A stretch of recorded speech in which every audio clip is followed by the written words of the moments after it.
मुगल सुल्तनात अपनी खूबसूरती और विजयों के लिए जाने जाते थे। चौथे मुगल सम्राट जहांगीर काला, प्रकृति से प्यार और न्याय के लिए जाने जाते हैं।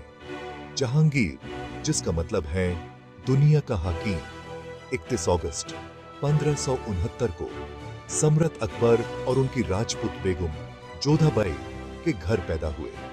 उनके जन्म का जश्न पूरे सुल्तनत में मनाया गया।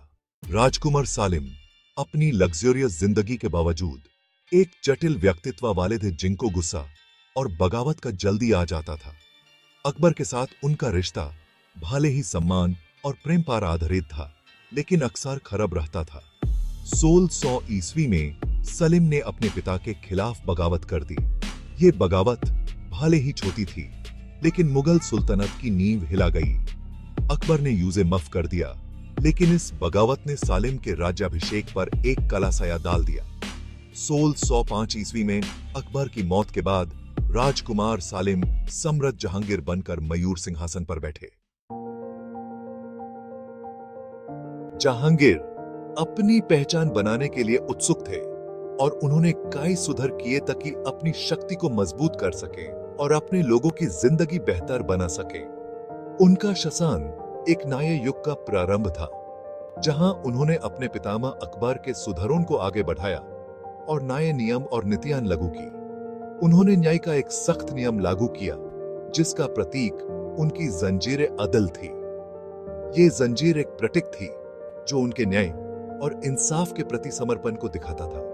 सोने की ये जंजीर आगरा में उनके महल की दीवारों से लटकी रहती थी, ताकि कोई भी व्यक्ति अन्याय के मामले में सीधे सम्राट से न्याय की गुहार लगा सके।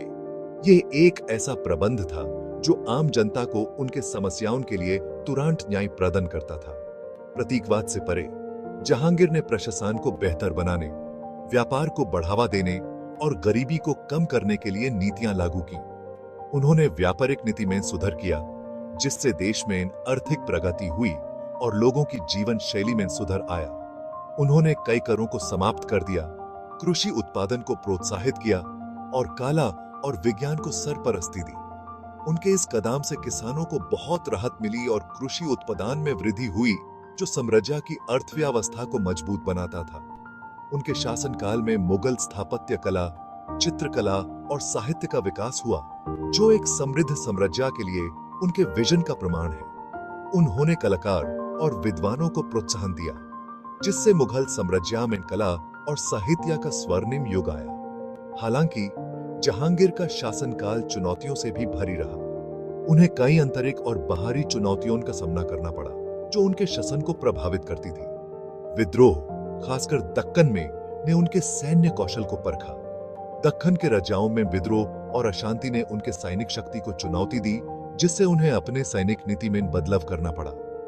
पर्जिया में सफाविद साम्राज्य के उदय ने साम्राज्य की पश्चिमी सीमाओं के लिए लगातार खतरा पैदा किया।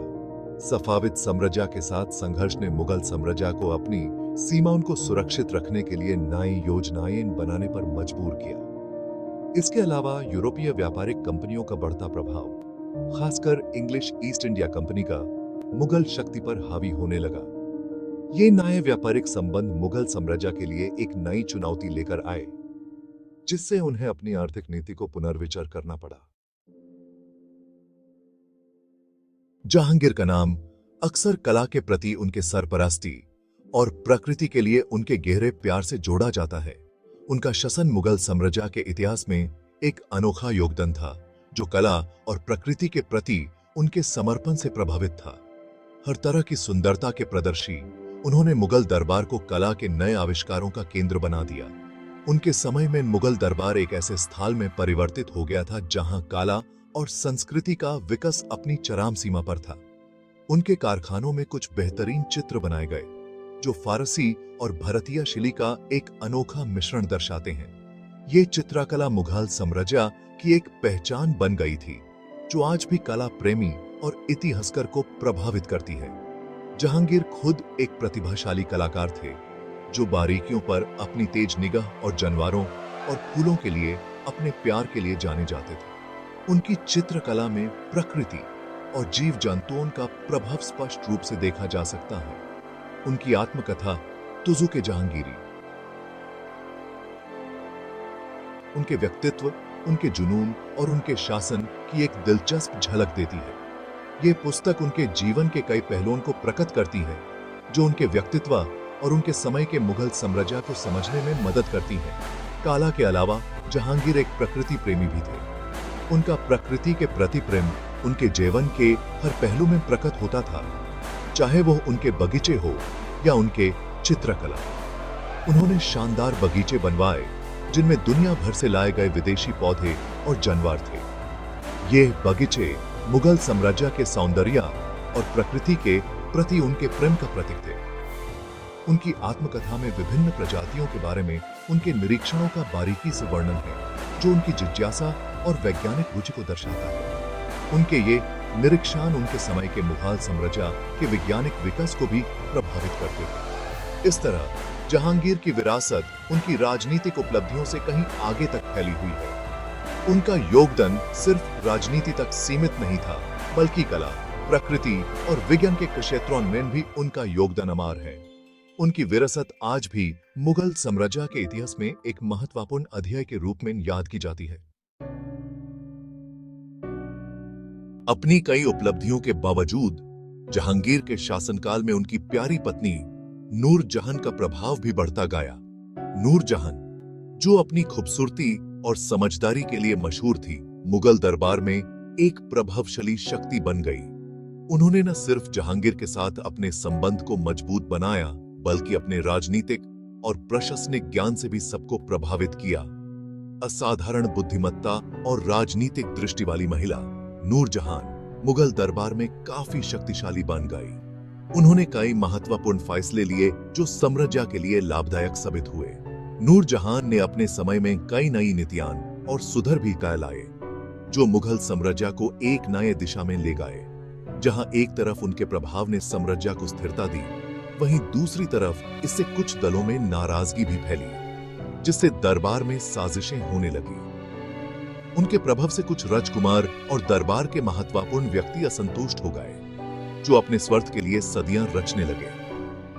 इससे मुगल दरबार में तनाव और विश्वासघात का वातावरण बन गया। जैसे जैसे जहांगीर का स्वास्थ्य उनके शासनकाल के आखिरी वर्षों में बिगड़ता गया, वैसे वैसे साम्राज्य की स्थिरता भी कम होती गई। जहांगीर के बीमार होने से राज्य के कई महत्वपूर्ण काम रुक गए और राजनीतिक स्थिति कमजोर होने लगी। उनके स्वास्थ्य की गिरावट ने मुगल साम्राज्य को एक कठिन परिस्थिति में डाल दिया। आंतरिक शक्ति संघर्ष और बाहरी खतरे बढ़ते गए, जिससे उनके उत्तराधिकारियों के लिए चुनौतियां पैदा हो गई। मुगल साम्राज्य को अपने अस्तित्व को बनाए रखने के लिए कई युद्धों और राजनीतिक संघर्षों का सामना करना पड़ा। इससे मुगल साम्राज्य की स्थिति और भी कमजोर हो गई। जहांगीर की मृत्यु 1627 ईस्वी में हुई, जिसके बाद कलात्मक शानदारता, प्रशासनिक सुधारों और बढ़ती चुनौतियों की एक मिश्रित विरासत छूट गई। उनकी मृत्यु के बाद मुगल साम्राज्य ने अपने कलात्मक और प्रशासनिक विरासत को बनाए रखा, लेकिन उनके बाद आई चुनौतियों ने साम्राज्य को हिला कर रख दिया। उनका शासनकाल भले ही सफलताओं और विफलताओं दोनों से परिपूर्ण था, मुगल इतिहास में एक महत्वपूर्ण स्थान रखता है। जहांगीर के शासनकाल को मुगल इतिहास में एक अहम स्थान प्राप्त है, जहां उनकी सफलताओं और असफलताओं ने साम्राज्य को एक नया रूप दिया। जहांगीर, जो सुंदरता, न्याय और प्रकृति से प्यार करते थे, आज भी इतिहासकारों और उत्साही लोगों को मोहित करते हैं। उनका प्रकृति और कला के प्रति प्रेम उनके राज्य के कई पहलुओं में दिखाई देता है, जो आज भी इतिहासकार और मुगल कल के प्रेमियों को प्रभावित करता है। उनकी कहानी हमें शक्ति की जटिलताओं, कला के स्थायी आकर्षण और मुगल सुल्तानात की अमर विरासत की याद दिलाती है। जहांगीर की कहानी मुगल साम्राज्य के उत्थान और पतन की कहानी है, जो हमेशा के लिए इतिहास में अमर रहेगी। उनकी विरासत और उनके शासनकाल के प्रभाव को समझना हमारे लिए अत्यंत महत्वपूर्ण है।